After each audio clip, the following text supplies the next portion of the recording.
क्रांति दूत डॉक्टर मनीष श्रीवास्तव द्वारा लिखी जा रही एक श्रृंखला है जिसमें क्रांतिकारियों के बारे में, कई ऐसे क्रांतिकारी जिनका हमें नाम और उनके बारे में ज़्यादा जानकारी नहीं है, एवं कुछ ऐसी कहानियाँ, कुछ ऐसे किस्से जो कि लाइमलाइट में नहीं आए हैं, उनके बारे में ये पूरी की पूरी श्रृंखला डॉक्टर मनीष जी लिख रहे हैं। मुझे ये क्रांति दूत पढ़ के एक अच्छी बात ये लगी कि जब भी इसको हम पढ़ते हैं, कोई भी व्यक्ति इसको अगर पढ़ेगा तो वो उस समय में, उस स्थल में, उस काल में पहुंच जाएगा। एक एहसास होगा कि जैसे हम उन पात्रों के साथ वार्तालाप कर रहे हैं या वो हमारे साथ जुड़ रहे हैं। ये एक अपनापन, ये एक लगाव मुझे इस किताब का, इस पुस्तक का मेरे हिसाब से बहुत ही बढ़िया लगा। क्रांति दूत हमें क्यों पढ़नी चाहिए? हमारा देश आज़ाद हो चुका है, उसको कई साल हो गए हैं और स्कूल्स में और कई जगहों पे किताबें लिखी भी गई हैं क्रांतिकारियों के बारे में, उनकी जीवनी के बारे में। लेकिन मनीष जी जो प्रयास कर रहे हैं कि वो इनके बारे में जितने तथ्य हमारे सामने ला सके वो लाने की कोशिश कर रहे हैं और उसमें किसी भी प्रकार का अल्टरेशन या मॉडिफिकेशन ना हो, उनका वो पूरा ख्याल रखते हैं। इस किताब के अंत में उन्होंने डिस्क्लेमर के रूप में इस सारी चीज़ों के बारे में जानकारी भी दी है कि उन्होंने कौन से ग्रंथ और कौन से आर्टिकल्स वगैरह चीज़ों का सहारा लिया है।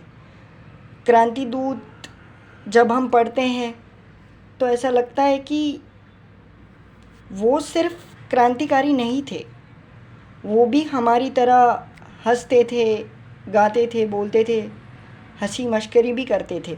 कुछ ऐसे प्रकरण हैं जो आप पढ़ेंगे तो आपको भी अवश्य हंसी आएगी। जैसे कि मैं अगर बात करूं तो एक चैप्टर का नाम है तोंद, जहां पे आज़ाद के साथी मित्र और मास्टर जी उन्हें कहते हैं कि ये सब क्या है और ये तोंद कैसे बाहर आई है। तो आज़ाद, जो कि उस समय ब्रह्मचारी के रूप में थे, वो कहते हैं कि आप चिंता ना करें, मैं इस तोंद को झांसी तक नहीं पहुंचने दूंगा। मित्रों, ये बात सुन के हमें हंसी तो आती है, पर इससे हमें ये भी समझ में आता है कि उन दिनों, उन समय में इन क्रांतिकारियों ने कितना संघर्ष किया होगा खाने पीने की चीज़ों के लिए, अपनी जान की परवाह ना करते हुए, अपने स्वास्थ्य की परवाह ना करते हुए देश को कैसे आज़ाद कराया जाए, भारत माता को कैसे अंग्रेज़ों से, चंगुलों से आज़ाद कराया जाए। इन्हीं की, इनके मन में एक दृढ़ इच्छा रहती थी और इनके प्रयास होते थे। धन पैसा जो कि उतना नहीं होता था उनके पास, तो चोरी करना, डाका डालना, जो कि बहुत ही उस समय में काफ़ी जोखिम कारक माना जाता था, क्योंकि अंग्रेज़ों का बहुत बड़ा कड़ी पहरा उनके ऊपर लगा रहता था। इन सब के बावजूद इन क्रांति दूतों ने, इन वीरों ने हमारे देश को आज़ाद कराने के लिए जो योगदान दिया है, उनके बारे में मनीष जी ने पहले भाग में बात की है, जो कि झांसी फाइल्स के नाम से पब्लिश हुआ है। मेरा ये हर नवयुवक या जो भी व्यक्ति क्रांतिकारियों को, हमारे भारत के इतिहास को, हमारी आज़ादी के बारे में जो जानना चाहता है, उनसे अनुरोध रहता है कि ये क्रांति दूत किताब हमें अवश्य पढ़नी चाहिए। आप इसको अगर पढ़ेंगे तो आपको एक अलग ही रोमांच का अनुभव होगा और साथ ही में, जैसे मैंने कहा, कि हमें ऐसी कई बातें, ऐसे कई तथ्य जानने को मिलेंगे जो शायद हमारी नज़रों से अब तक कहीं छिपे हुए थे। किसी और किताब या किसी फिल्म या किसी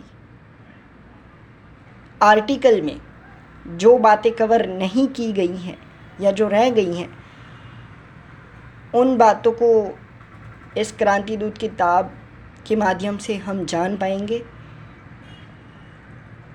हमें ये समझ आ सके कि ये आज़ादी हमें कैसे मिली है, इस आज़ादी को दिलाने में इन क्रांति दूतों को कितना संघर्ष हुआ है,